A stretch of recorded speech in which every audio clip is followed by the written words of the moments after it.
Hi, my name is Rodney McKenzie and you're watching More Life Video Blog. And what I'm doing this week is kind of wrapping up the law of correspondence. And so last week I had an interesting experience. I did one vlog about the law of correspondence, which I love.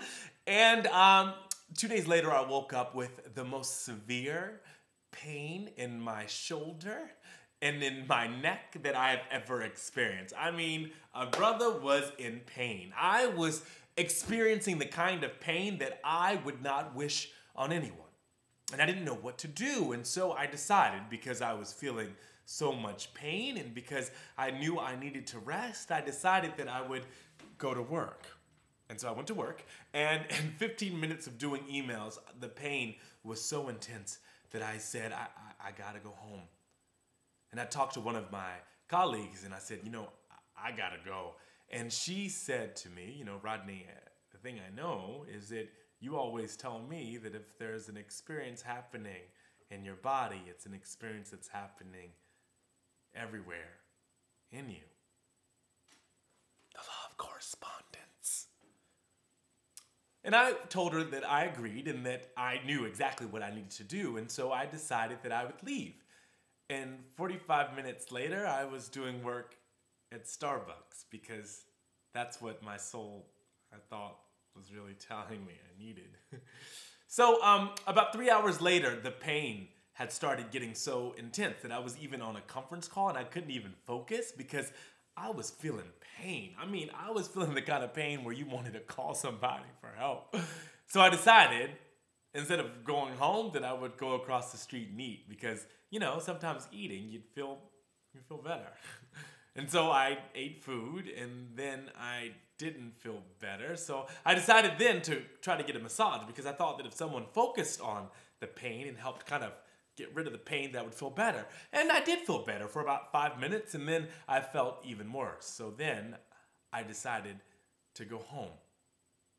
Have you ever been on a train and you were looking at people and you knew that you were in pain and you felt the kind of pain where you wanted to cry and ask for help, but you didn't because I'm 6'5" and I felt like that'd be weak?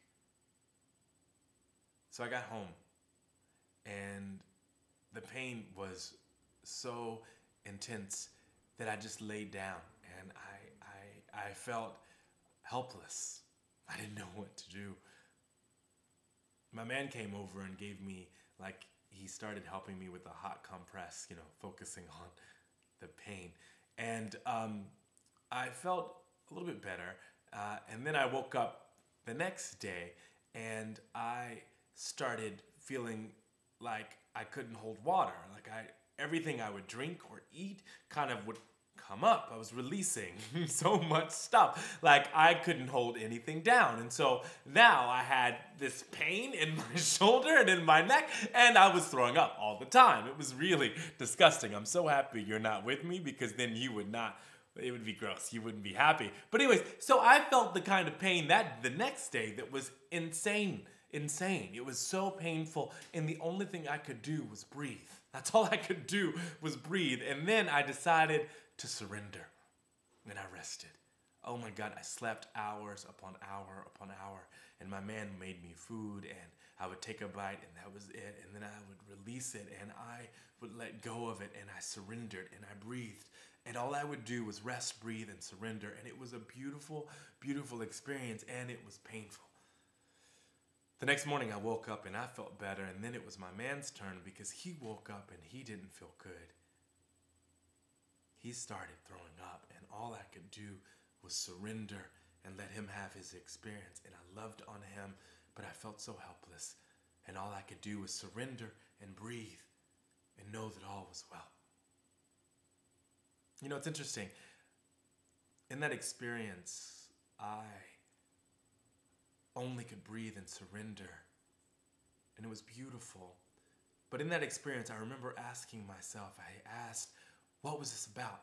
In the old days, I would have thought that I was a sinner. And so because I was a sinner, I had obviously done something wrong. And that's why I was feeling sick and diseased and all this stuff. But my body said something interesting to me when I asked the question.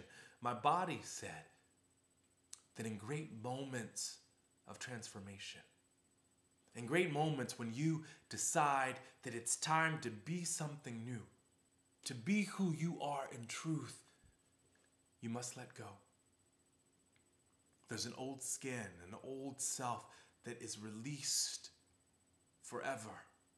And you walk through it, and you move through it, and you stand in who you are and who you have always been meant to be.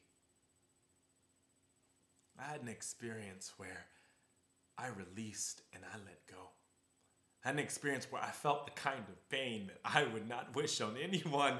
And in this moment, I find myself so grateful, so thankful, because I realize that if I want more life, I realize that if I want to live the laws, that sometimes I walk through painful experiences to see the light and see the truth of who and what I am.